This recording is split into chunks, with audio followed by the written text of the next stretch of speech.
Good day to everyone. Good day to all the HVS teaching staff. Today we will talk about how to unpack our Melcs. So our Melcs means the most essential learning competencies.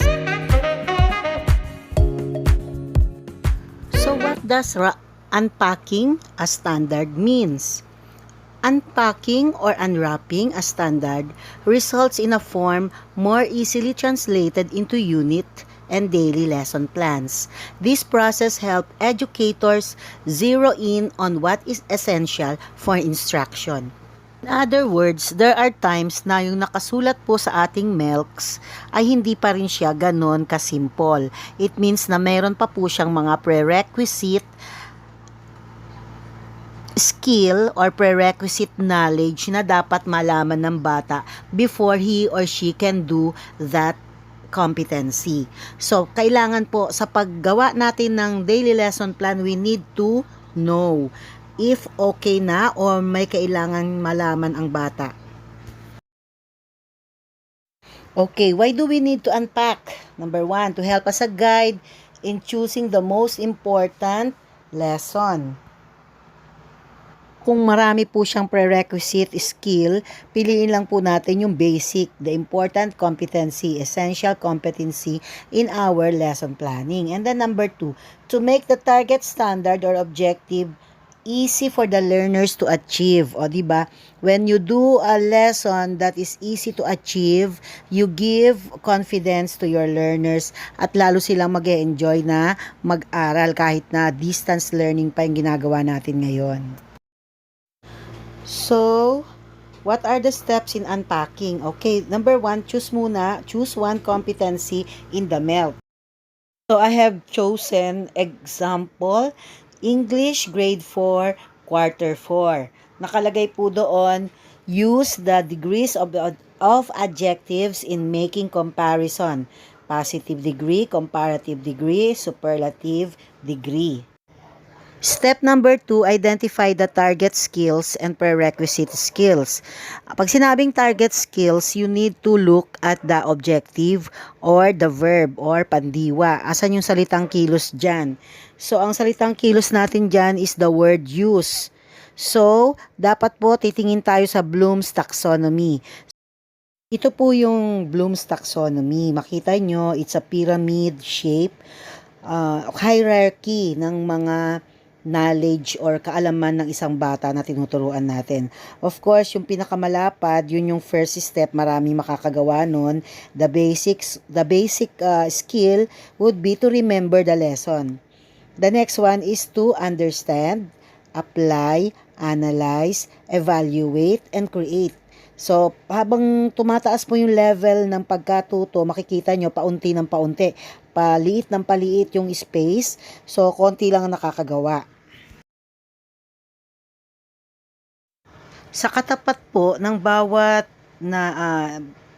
objectives na yan or level of learning, merong mga objectives or mga verbs, salitang kilos na nakasulat.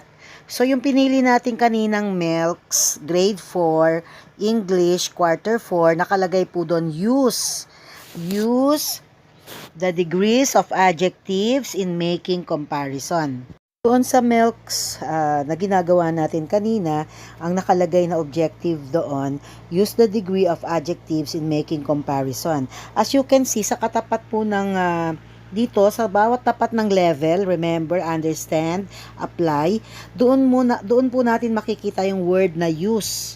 So, use. So, ibig sabihin, third level po siya, we need 2 more levels sa pababa para ito ang tinatawag na prerequisite skill. Dapat po bago makapag-apply ang bata, he needs to understand and he needs to remember the concept or the lesson. Under the level of remember, these are the objectives that you can see. Tell, define, identify, list, name, repeat, duplicate, state, or match. Ang pinili ko, di ba, nakalagay sa third level, use. So, I chose here, tell. Tell the different degrees of adjectives in comparison. So, ngayon, because we're done with remember, we go to the second level, which is understand. In the second level of the hierarchy, Bloom's taxonomy, the skills or objectives that we can choose or we can use are the following: explain, demonstrate, summarize, review, or classify. So you can just choose any of these skills in the second level understand. I have chosen classify and describe the three degrees of adjectives in making comparison.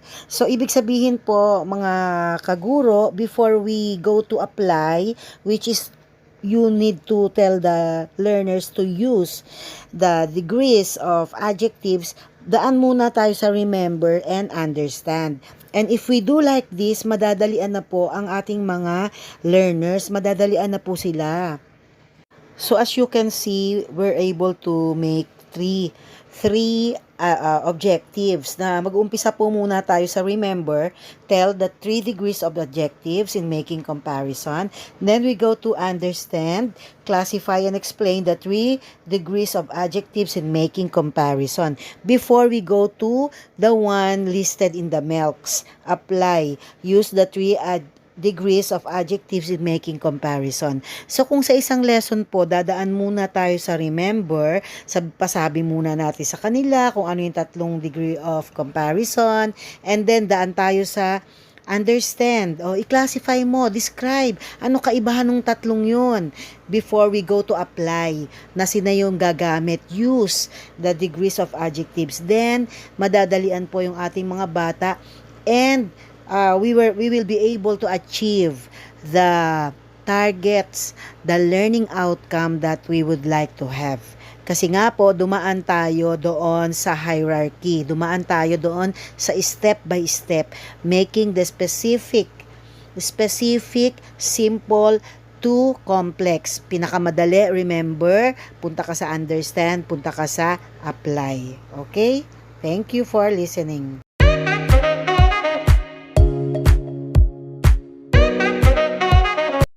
Time before we make our lesson plan, be sure na tiningnan po natin yung ating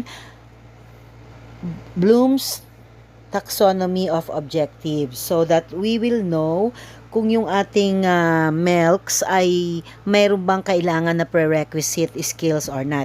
So, kung yung namang nakalagay sa Melcs natin ay nasa level 1, remember, mga nakalagay doon, remember, tell, recite, identify, define, memorize, match. Pag mga ganun lang po, you don't need to unpack anymore kasi nando siya sa first level. So, kung pinagawa sa inyo yung design, execute, investigate, ayan, nasa taas na level po yon, create po yon. So, it may take longer time or 5 days siguro bago mo mapagawa yung design na yon. So, kasi marami siyang requisite skills na kailangan if you already have that objective ng nasa pinakamataas na level. So, napakaganda po. Ay, kung gagawin natin yon, yung bata ay tutulungan natin siya step by step may success. Of course, lagi po tayong naka-guide sa kanila. We are giving them guidance every step of the way para tong mga successful experiences na ito nakakapag-build ng kanilang confidence. So, thank you for watching. I hope you learned a lesson from our short video. Thank you!